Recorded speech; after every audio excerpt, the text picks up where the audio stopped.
Baik, selamat sore. Perkenalkan, nama saya Marianus Arwan Bakrin dengan NIM 17030800011, mahasiswa jurusan Sosiologi, Fakultas Ilmu Sosial dan Ilmu Politik, Universitas Nusa Cendana Kupang. Baik, dalam video kali ini saya akan sedikit menjelaskan tentang sebuah buku di mana ini merupakan tugas harian yang ke-9 dari mata kuliah Sosiologi Terapan.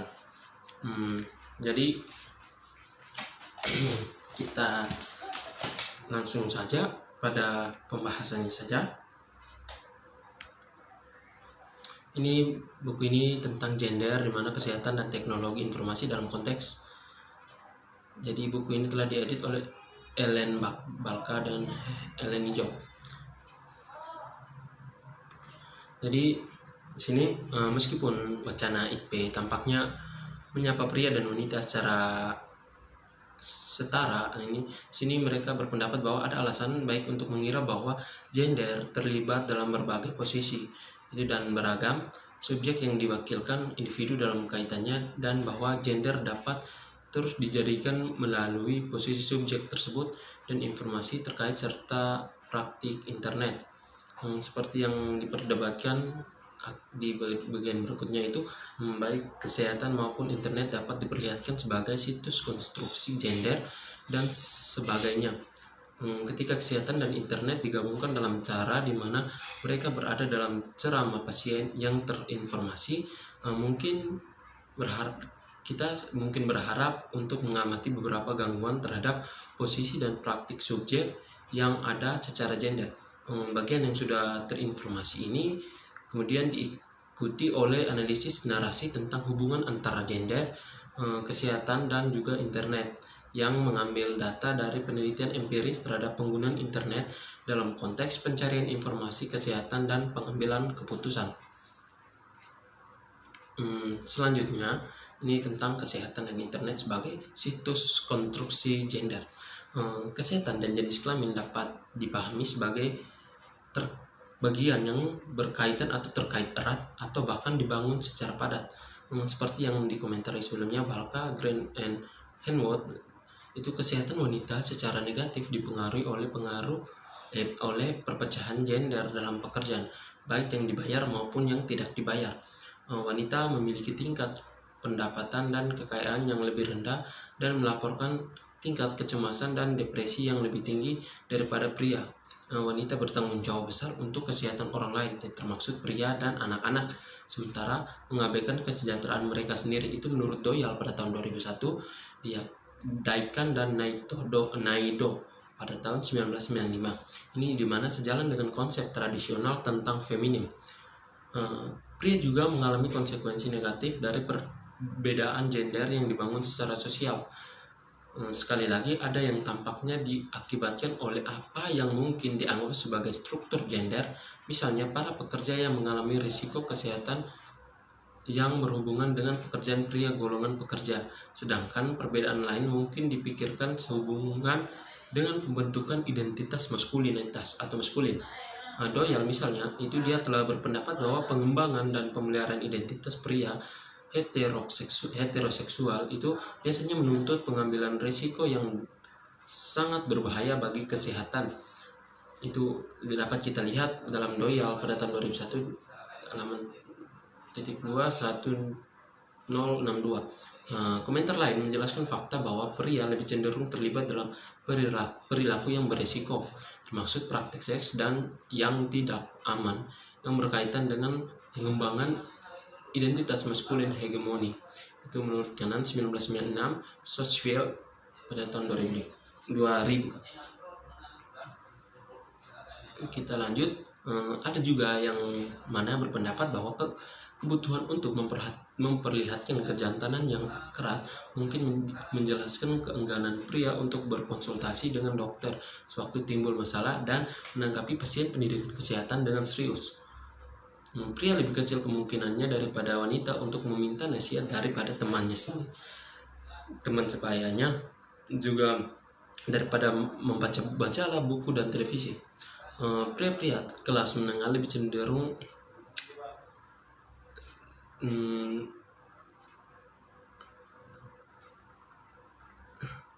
daripada teman-teman semuanya untuk mengakses dan menanggapi informasi promosi kesehatan dari selebaran dan iklan.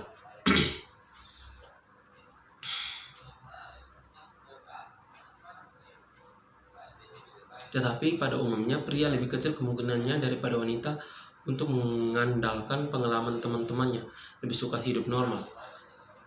Sehubungan dengan pertemuan medis, gender kembali muncul sebagai faktor signifikan membentuk dan dibentuk oleh pertukaran yang terjadi antara pasien dan praktisi.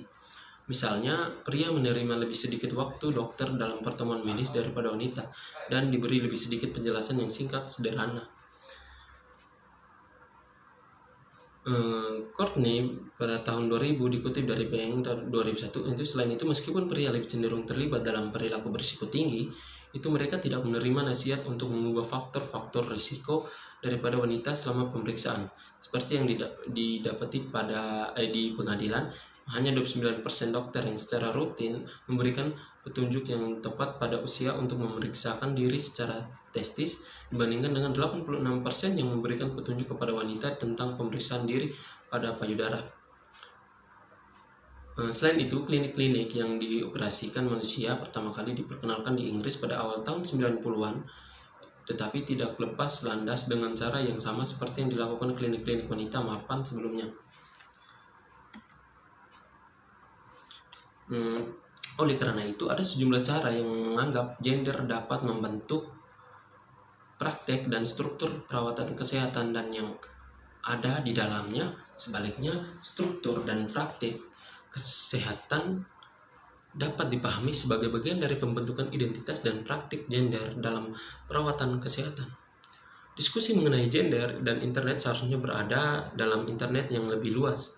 Maksud saya dalam literatur yang lebih luas mengenai hubungan gender teknologi. Namun, studi tersebut memiliki sejarah panjang yang tidak dapat ditinjau kembali secara mendalam. Kekhawatiran utama dalam penelitian gender dan teknologi kemudian adalah ketegangan yang sering terjadi antara di dalam istilah Harding itu gender simbolis, struktur gender, dan identitas gender. Sebagaimana telah ditunjukkan di tempat-tempat lain, saling terkait tetapi tidak berarti bahwa mereka selalu menarik ke arah yang sama. Oleh karena itu, meskipun jenis kelamin dan teknologi dapat dipahami sebagai kategori budaya yang digunakan dalam percakapan populer sebagai cara untuk menjadikan segala sesuatu dikenal dan lebih mudah dihadapi, sini kita perlu tetap waspada terhadap praktik dan proses perubahan yang menyebabkan simbol-simbol seperti itu dimobilisasi.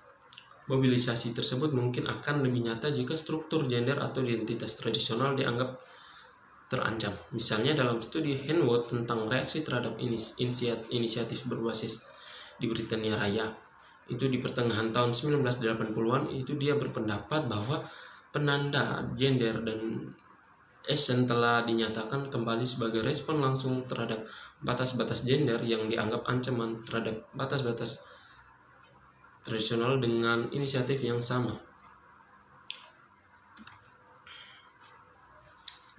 Internet tidak memiliki arti yang tetap, dan dalam istilah gender tidak dapat dipahami dalam kondisi biner seperti merah muda atau biru. Ia terus berkembang dan artinya dibangun dalam penggunaan serta dalam produksi. Seperti yang dikatakan oleh Miller dan Slater, internet bukan ruang siber yang tidak bertuan. Sebaliknya, banyak teknologi baru di mana digunakan oleh beragam orang dalam situasi dunia nyata yang berbeda.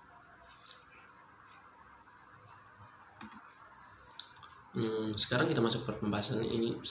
Menurut saya lebih ke intinya lagi, itu apakah gender penting? Di sini pertanyaannya, apakah gender penting? Saya terus berbicara kepada para pekerja kesehatan dan pengusaha. Gambaran umum tentang perawatan kesehatan tampaknya semakin tidak patut, dan di sini mereka berupaya mencari cara yang lebih cocok untuk menjelaskan perpaduan sifat-sifat yang diberikan para perantara kesehatan ini kepada peranan mereka. Hal ini menuntun kita pada kerangka kerja, dukungan sosial dan kemaskulinan serta femininitas sebagai sarana untuk memahami dalamnya para pekerja pendukung yang disediakan dan cara-cara fleksibel mereka di mana untuk mendekatinya. Bahkan menerima variasi dari stereotip jenis kelamin seperti pergaulan peduli dengan homoseksualitas dan sikap tegas dan kekuatan dengan wanita pedesaan, di mana tidak dijelaskan kisaran keterampilan dan praktik yang ditemukan di antara para perantara kesehatan sewaktu mereka bernegosiasi, baik mengenai persyaratan masyarakat mereka maupun kurangnya sumber daya yang harus mereka jalankan. Apa katanya dengan teknologi? Di sini ketika mereka mulai melihat penggunaan dan penyediaan teknologi dalam konteks penelitian, mereka mulai melihat bagaimana stereotip gender biner dan fokus pada penyediaan informasi yang didorong oleh IS dapat didampak pada ketersediaan dan efektivitas sumber daya bagi para perantara kesehatan. Sini ada dua jenis konsumen informasi kesehatan yang jelas, yang apa yang disebut dengan konsumen yang sukses dan perantara. Dan terakhir, memerlukan informasi yang sesuai dengan tingkat pemahaman mereka tentang kesehatan yang mudah ditemukan dan sesuai dengan atau dapat menambah pemahaman mereka sehari-hari tentang kesehatan dan kesejahteraan.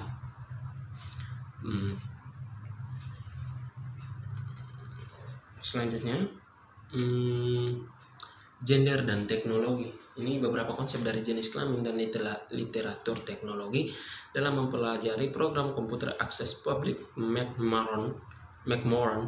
Istilah teknologi dapat dipahami sebagai pengetahuan teknis seperti pengetahuan tentang cara kerja komputer dan cara memperbaikinya, dan atau serangkaian kegiatan dan praktek seperti penggunaan teknologi untuk menyelesaikan suatu tugas atau menghasilkan suatu produk, dan atau sebagai peralatan itu sendiri. Dalam hal ini satu set akses komputer publik dengan akses internet.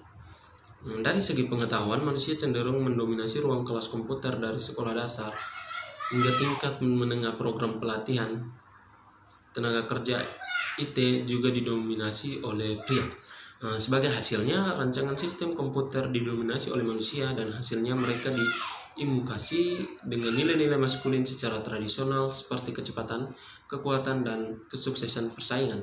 Bahkan norma kefeminiman yang lebih tradisional berupa intuisi, kegigihan, kesuksesan persaingan, bukan norma kefeminiman yang lebih dan keibaan hati. Ketidaksesuaian antara nilai-nilai kefeminiman secara tradisional dan yang tertanam dalam perangkat lunak telah menyebabkan banyak wanita dan beberapa pria mengalami kecemasan komputer atau perasaan tidak nyaman, stres, atau kecemasan sebagai tanggapan terhadap komputer. Dan riset terkait juga memperlihatkan bahwa pria dan wanita tampaknya melakukan pendekatan komputer dengan cara yang berbeda.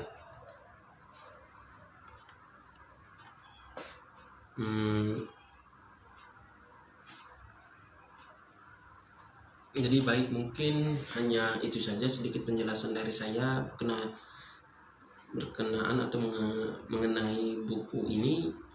Saya minta maaf kalau dalam penyampaian saya mungkin ada hal-hal yang kurang berkenan atau penyampaian saya kurang jelas. Saya minta maaf. Sekian dan terima kasih.